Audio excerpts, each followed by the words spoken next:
Basic 101 how to deadlift. I'm not going to be using any weights or resistance or anything. I have tons of videos on different ways to load the deadlift pattern.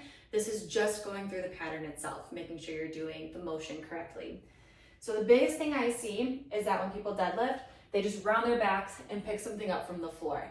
That is not what we want to do. So we're going to start bottom up. Okay, so to get your foot position, I want you just to hop in place a few times, just nice and relaxed.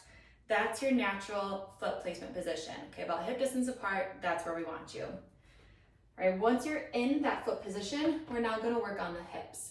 Now I want your hips to go backwards behind you. I want you thinking about a backwards and forward motion here, not up and down.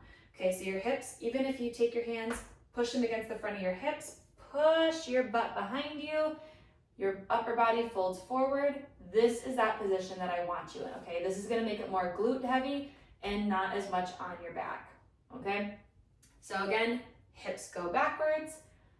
A banded deadlift is a great way to practice this. You can also practice this with the wall. So if I stand about 9-ish inches away from the wall and I practice this motion, there's a nice space here behind my hips. If I do the deadlift correctly, my butt will literally touch the wall and then I stand up and it comes away from it. Okay, so that's an easy way to practice this at home. Make sure you get the motion right. Okay, now we're going to the upper body. Okay, so I want you to create fists and to engage your chest and upper back. We do this a lot.